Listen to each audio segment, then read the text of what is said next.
People who have a lot of time anyway. Thank you. Thanks for being with us today. Yes, I'm there and I have time for you guys. Okay, great. So I wanted to just have just a one-on-one with you because my audience is between the ages of 34 and 55, and a lot of the times we don't get to speak to our heroes with one-on-one. So if you don't mind, this is just going to be like a little informal interview. How's that?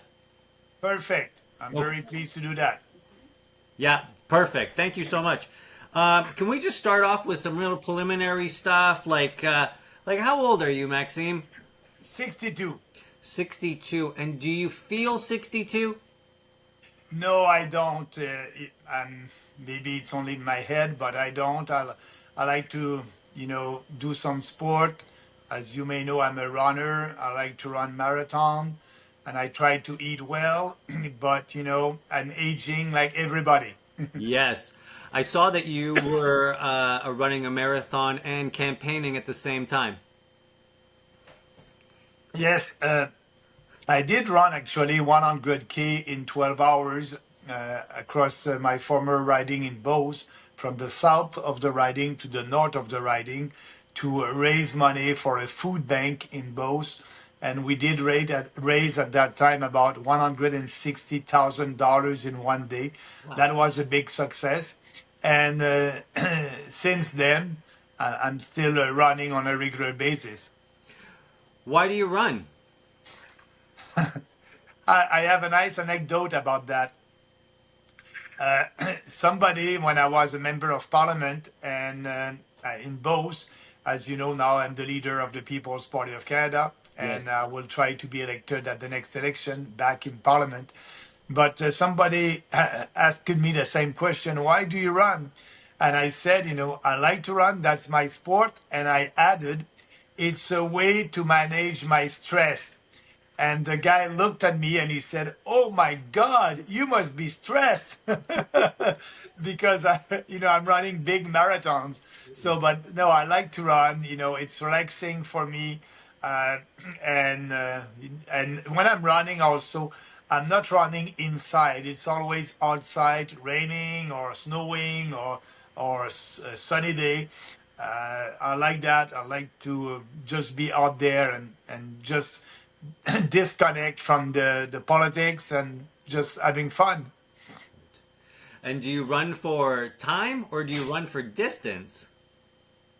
Time, Time. So you're time. I always put you're trying to Yeah, go beat your ahead. personal best? Yeah, but when I said time, it's my training. It's always about time. A day I will train half an hour. I will be faster that day. Another day I will be long run, maybe 2 hours, and my pace will be slower. So I have in mind a time for a marathon. Like I'm training for the Ottawa Marathon that will be in May, and my time I want to do 3 hours and 40 minutes. So I'm training for that, and but it's going well. Would you say that you like to run with people or by yourself? I like to run with people, but because I'm traveling a lot across the country, when I'm in, and that's why I like that sport, because I can do that. If I'm travel, I just have to bring my running shoes, and that's it.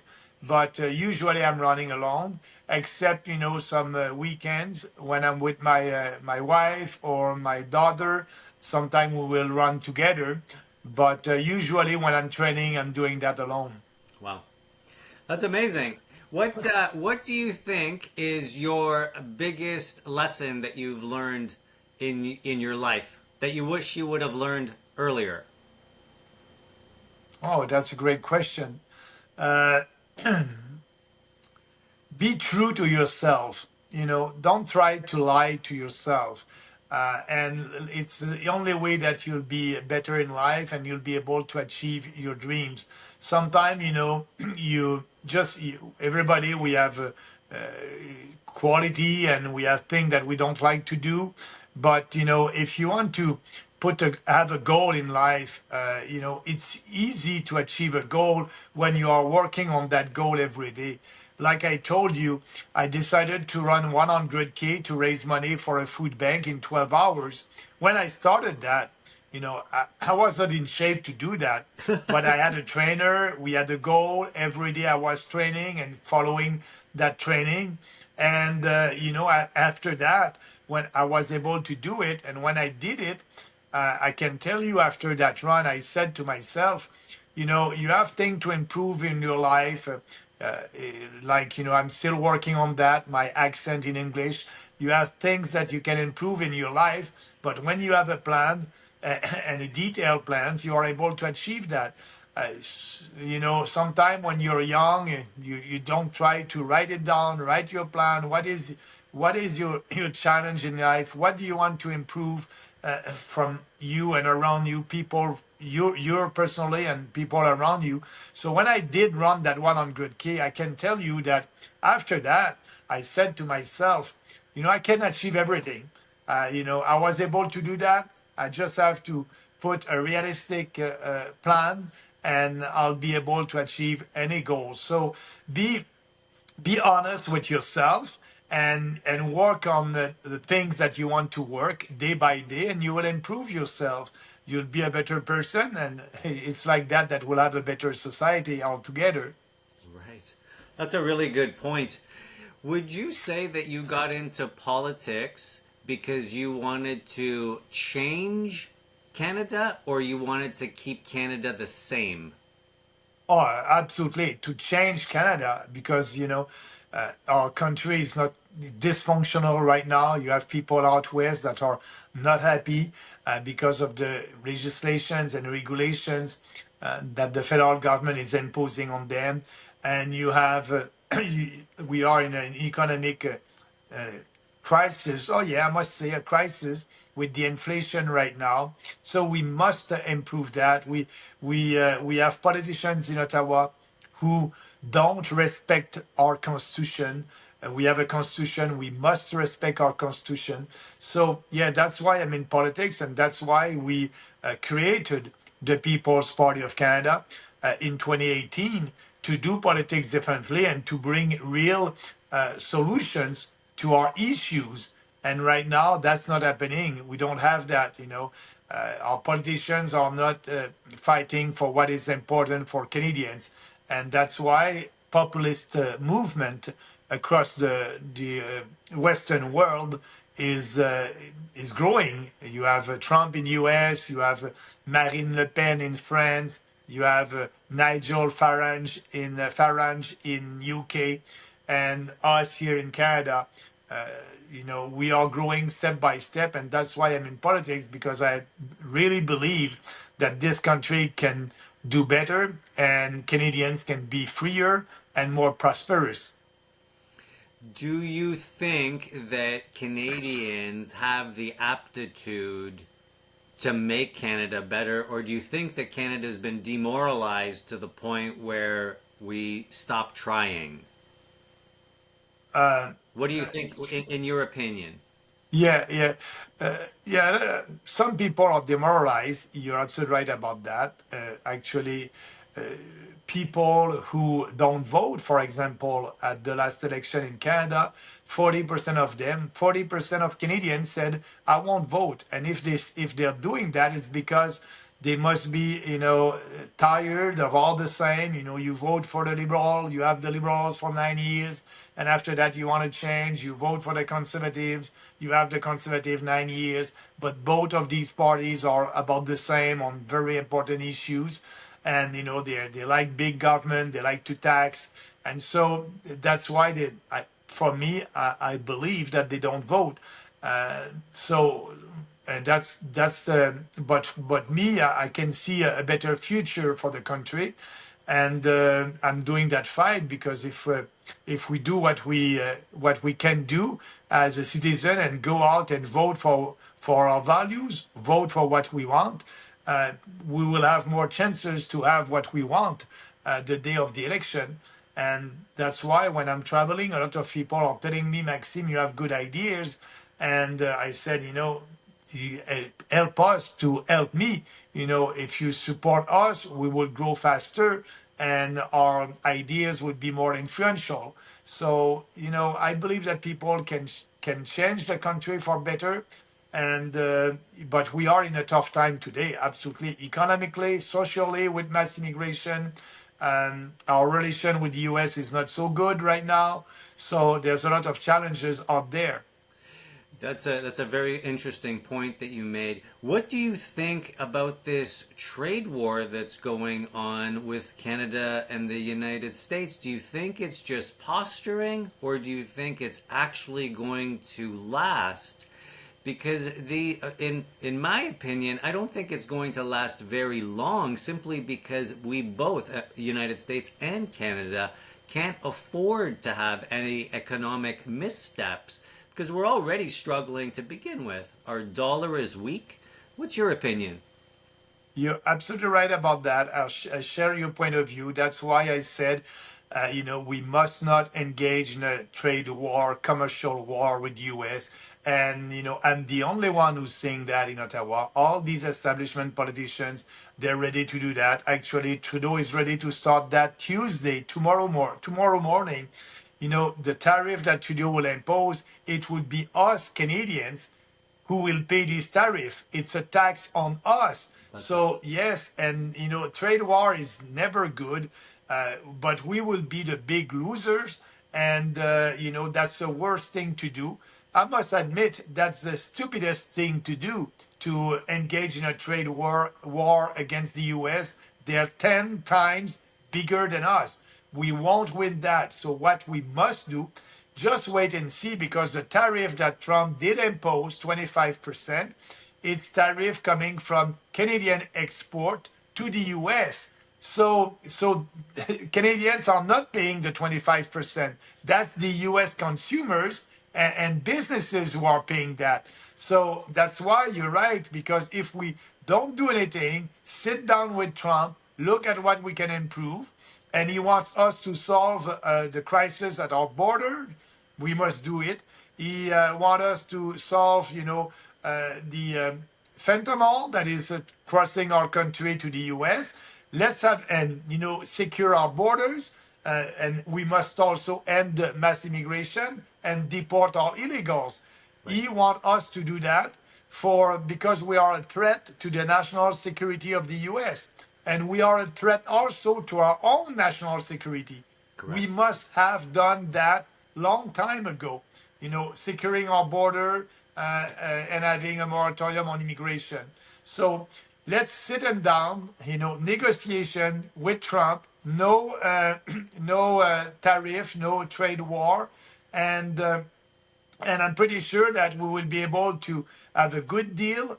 And Trump cannot impose this tariff for too long, like you said, because that's the Americans who are paying that, and they will see prices will increase. And Trump wants the American to be more prosperous, but that's not a way by imposing tariff. They will pay for that.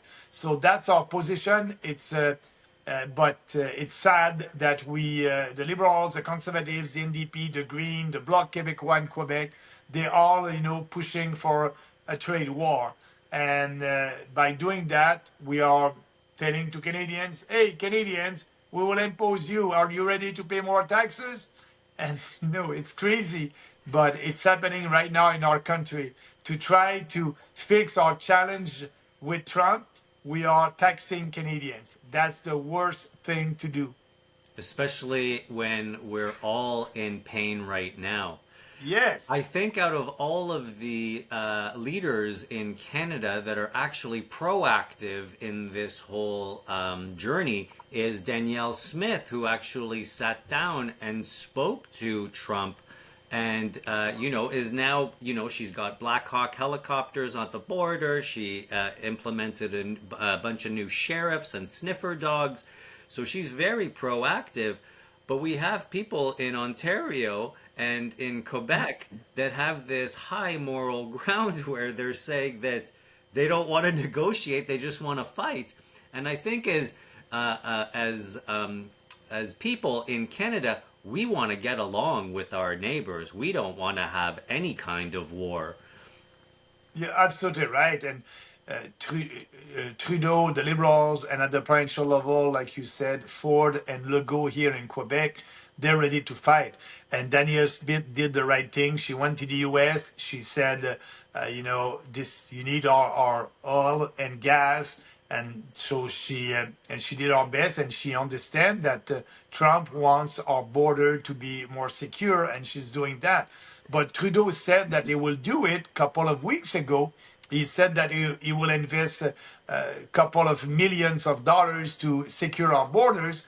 But for Trump, it's just words. There's no action, Right. and that's why I believe he did impose this tariff to see some actions. So let's act right now, not waiting and waiting and waiting. And Daniel Smith is acting right now. That's the right thing to do. I like what you said there. I find that Trump, what he's done is he's actually shaken the tree of the leadership in Canada, and he is trying to see which ones are weak and which ones are strong, because the ones that are weak are all in reaction mode and they're not doing anything proactive. And there's a huge difference, because I think that Canadians are very pragmatic people as a whole, because we live in a harsh climate, and our temperatures aren't favorable to most people in the world. Not very many people enjoy Canadian winters. However, that being said, Trump has shaken that tree, and you have Trudeau and Ford and Legault and the premier from Vancouver really scrambling right now. I don't know if you heard, but this morning, Doug Ford ripped up the agreement with Starlink, which was worth a couple of hundreds of millions of dollars. And I don't think that the Ontario people realize that when they cancel that contract, that there's a penalty there. And as Canadians, we're going to have to foot that bill because of his posturing. Yeah. Because it doesn't solve anything. No, it does not. Look, the example must be the Mexican president. Trump did that. He said that he will impose tariff 25%, starting tomorrow, Right. Tuesday, to Mexico and Canada. What what the Mexican president did? She didn't say, I will impose another 25% on your export to our country. And no, she just said, okay, relax.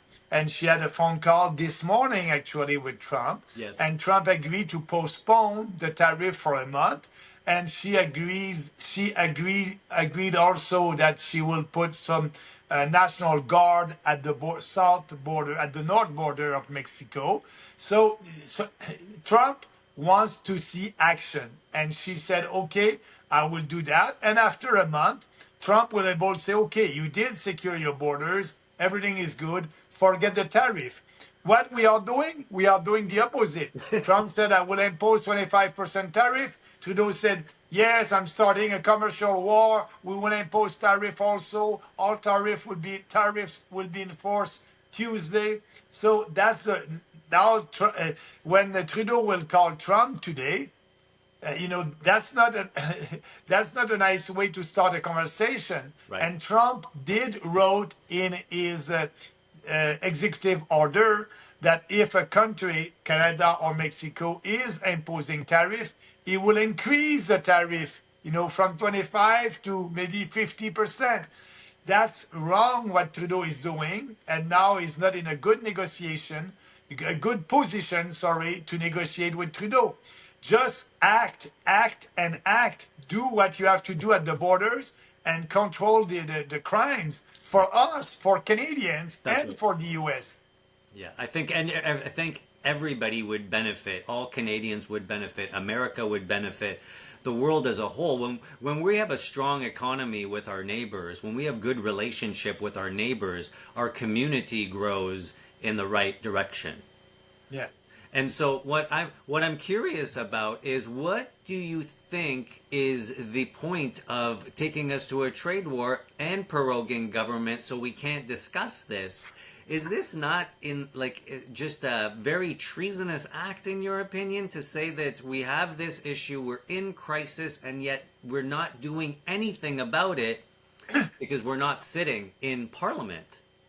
Do you think But that was I, by design, or do you think that was because Trudeau's comes from a political background? His father ran 4 terms, right? Like he knows the inner workings of that parliamentary system, so he's got a very inside track that other people don't. What do you think? but we must say that is not the first time when we decided to close the parliament when there's a crisis. During COVID-19, they decided to close the government during that crisis. Right. You know, when you have a crisis, it is time to have the discussion. The parliament must be open to have this discussion. In the First World War in UK, they had discussion in parliament. They didn't close the parliament Right. because of a war. No, so that's the wrong thing to do actually. But the good news is the parliament will resume the third week of March. So, but at the same time, Trudeau can be out there and act right now. But Poliev, Trudeau, and Jack Mead, they're all on the same. They're all for a trade war, and that is costly. They're saying, we're gonna raise $25 billion. So what is telling Where? Canadians with that trade war? We will pay $25 billion. That's our money that will go to the government because of your action. And now here in Canada, there's inflation around 5%. You add this tariff on us. It's crazy. It's the worst thing to do.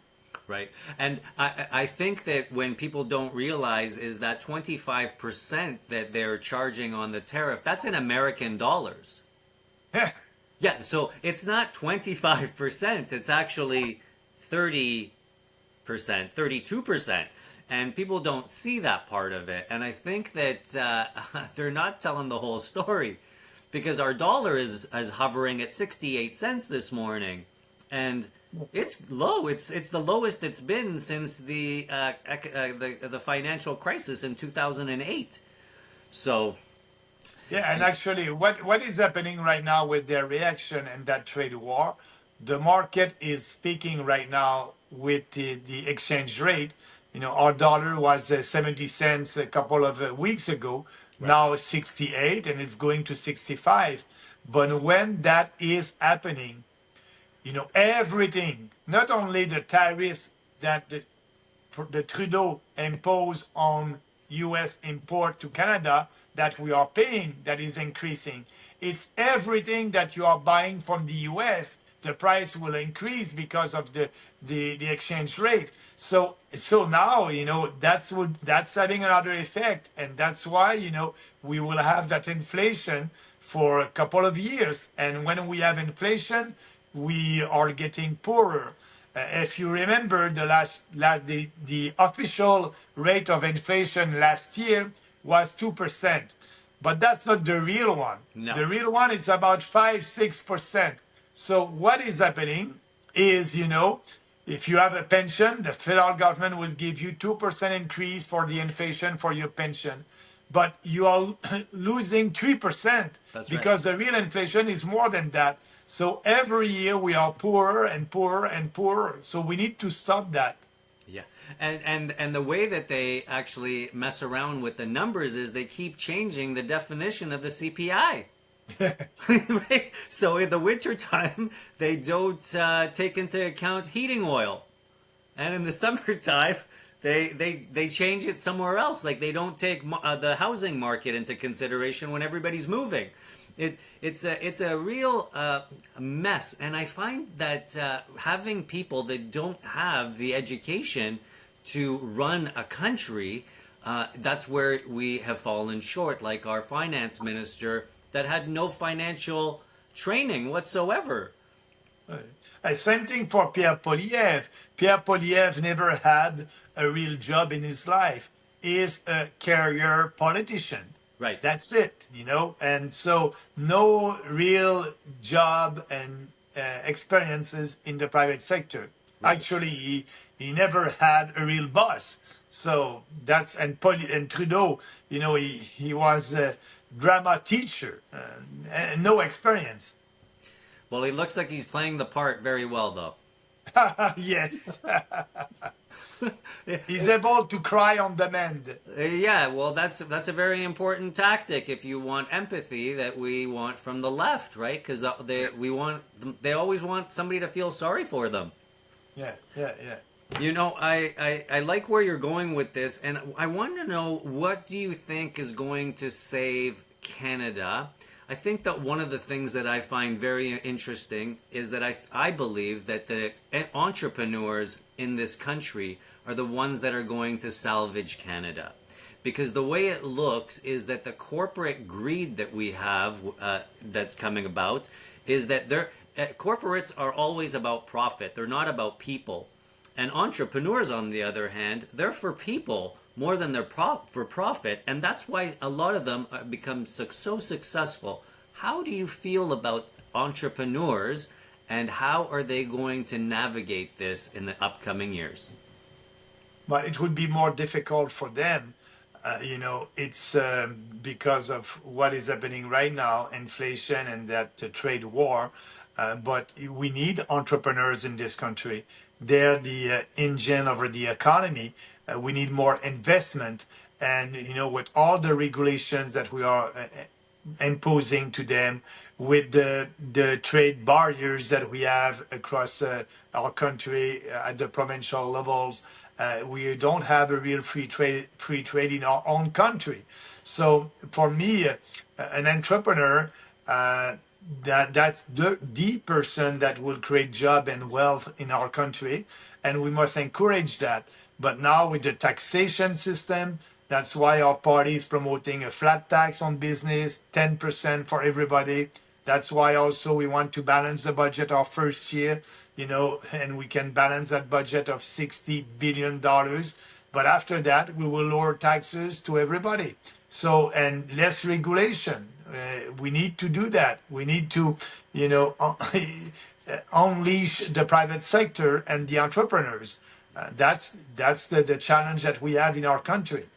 I'm going to pull on this thread for a for a bit, and what I'm finding is that because our interest rates are so low, there's no foreign investment coming into Canada. Like, there's no company that wants to come and invest money here because of our low interest rates.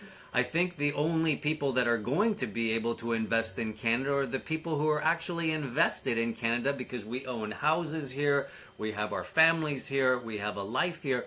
And so the only people that are going to invest in Canada, I believe, are the entrepreneurs. And I think that we should really, like you said, unleash that potential that entrepreneurs have. And what do you think what regulation or what rules would ease that? What do you feel? Yeah, the the fact, for example, the pipelines. We are not building pipelines because of what? Because of radical environmental regulations. We need to stop that. We need to deregulate there, and to be sure that foreign investment will be able to invest in Canada to develop and exploit our natural resources. Our entrepreneurs will be able to do that. We have a bill C 69, 68, sorry, in Parliament. It's now, because of that bill, it's so complicated to build pipelines that the private sector is saying, no, I don't want to do that. It's too complicated, too much regulations. And so just abolish that and abolish these regulations against the oil and gas industry, and we will be able to bring more investment. But yes, it's a big challenge, because when the interest rate is low, that's not attracting to invest here. So let's fix our house, put our house in order, and we'll be able to have our entrepreneurs or money coming from outside to invest in projects that will create jobs and develop our natural resources. We are a country of natural resources. Right. We must be able to exploit these natural resources for the world, and we are not doing that. Right. You know, it's interesting that you say that because I was reading about the economy of Russia, and they are the number one economy of Europe right now, and their interest rate is 17%. Yeah, And yeah. if you look at Turkey's interest rate, they're at 18%, and their economies are doing very well. Even though the Western media has told you that the ruble is crashing and all of this, but the fact of the matter is, they are digging into all of their resources and being able to sell them. And people are starting to invest in Russia right now, believe it or not. And so it would be excellent if we could get that to come to Canada. Are you hopeful that Canada will be able to turn around in the next 5 to 10 years? I hope so. That's why I'm in politics. Right. I believe that we will be able to do that if we do the right steps toward that.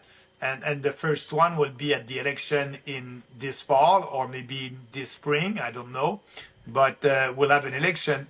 And I'm asking people, I hope that they will support us and the People's Party and take time to read our platform.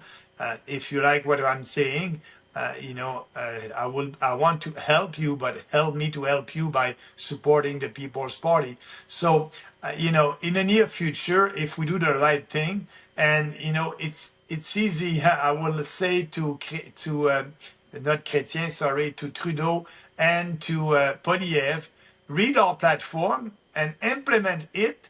We won't have any problem anymore. Right, right. And who were the people? Who was the architect of your platform? Who helped you with that? But I must say that it's former conservatives voters because that platform is the platform that I put forward for the my leadership contest for the Conservative Party of Canada in 2017 and 2018. I put all these ideas after consultations, and when I resigned after the leadership contest, I tried to work with Andrew Scheer at that time. He was the leader for 15 months, but he decided not to take any of our ideas. So we created the People's Party based on these ideas and on four principles: individual freedom, personal responsibility, fairness, and respect. And all our policies are in line with these principles. That's why it was easy for us to be out in the street in 2020 against the COVID hysteria and saying, everybody must be free to decide with an informed consent if they want the vaccine or not, the so-called the vaccine or not. So we are for freedom because also we are a real populist party because we believe in people. We have faith in people. We have faith that you can do everything that you want in life without having the big fat government in Ottawa tell you what to do or not to do. So yeah, if people are looking at our platform and support us, the future will be great for us and for the country.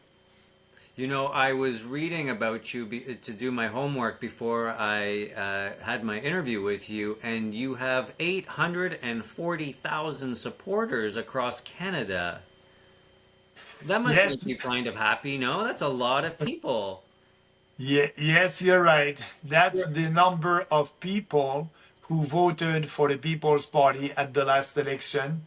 840,000, 5% of the vote. And for a young new political party, that's a lot. And we'll see what will happen at the next election, but we will be able to grow that. And yeah, I'm very pleased with that. All these people decided to vote in line with their convictions. That's always great. I can't. It was a very astonishing number for me, especially when you're always the underdog. You don't get invited to any of the debates. Nobody ever asks you any questions. You don't get. You hardly get any media time, and you're so personable. You're actually a human being that you can talk to. Yeah, no, the media, the mainstream media is afraid of us. They know that our ideas are can be popular faster. We will grow faster if they are giving us more coverage and visibility, but they don't want that. So that's why, I'm traveling across the country. And building this party, being ready for the next election, and doing a lot of podcasts and being with YouTubers. That's another way for us to communicate our message. But yes, forget the mainstream media. They're there right now because of the subsidies coming from the federal government. That's right. We want to abolish that, and so Radio Canada or CBC or CTV will be really independent from the government. And if they cannot raise money from their viewers, they may go bankrupt. But I don't care. I think they are going bankrupt simply because the only people that are sponsoring these shows these days are the pharmaceutical companies. And what's going on in the United States with RFK at the helm, you're going to find people getting away from pharmaceuticals even more. So the cracks in the system are showing. Now, my question to you is, if you want to get more people knowing about you, Joe Rogan, Elon Musk, Tucker Carlson, these people have basically declared that we are the new media now. Like TikTok, my TikTok channel has 20,000 people on it.